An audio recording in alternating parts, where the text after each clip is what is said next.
Just 2 months ago, the elected president of Paraguay was removed from office in a stunning political maneuver by the country's Congress.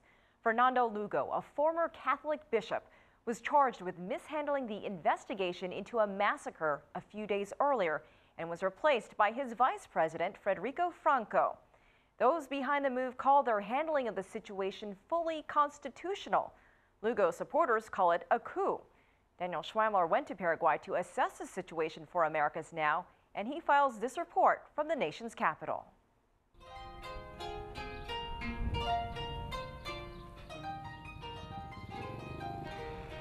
On the surface, the Paraguayan capital Asunción looks peaceful.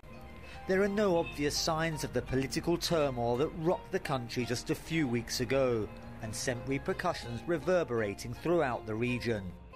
But appearances can be deceptive. Fernando Lugo is a former Roman Catholic bishop who worked with the poorest people in Paraguay. It's a deeply religious country, but he was often at odds with the Vatican and left the church to fight elections in 2008, which he won, promising to tackle poverty and give marginalised groups a voice. And from the start, he faced strong opposition from the country's land-owning elite and big business. He was also bogged down in scandal over children he'd fathered while still with the church. En estos casi 4 años de gobierno, durante 23 veces en el Parlamento Nacional. In my almost 4 years of government in the National Parliament, there were 23 attempts to remove Fernando Lugo from office. On the 24th attempt, they did it totally without using the normal channels, especially in allowing me an adequate defense. They gave me just 2 hours to defend myself against the accusations they were making. ¿Quién es el verdadero presidente de Paraguay? Who is the true president of Paraguay?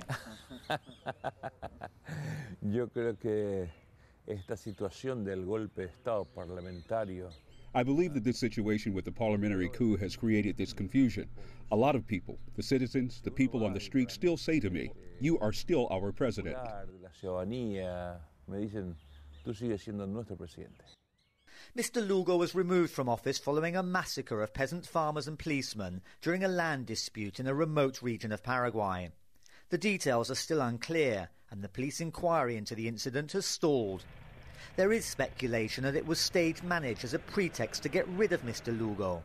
He was given just a few hours to defend himself in a political trial before being impeached and replaced by his former ally, the Vice President Federico Franco, who was quick to distance himself from his former boss. Y una de las funciones es la de reemplazar al presidente de la República.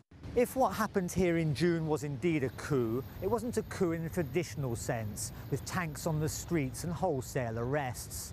However, what the opposition is saying is that its effects on Paraguayan democracy were no less devastating. Oscar Rivas is the former Environment Minister, one of many who lost his job when the elected president and all those working with him were suddenly removed from office and replaced. Jamás nos hemos imaginado. Never. We never thought it would come to this. That in Latin America, in the 21st century, we see such an attack on the democratic will of the people. This meeting, attended by the former president, was to oppose the building in Paraguay of a new multi-million-dollar aluminium plant by Rio Tinto Alcan, a project the protesters say will damage the environment, drain their energy resources, and not benefit the people. It's just one of several meetings by those who felt empowered by the changes proposed by Fernando Lugo's government. They're organising a united front ahead of elections scheduled for next April.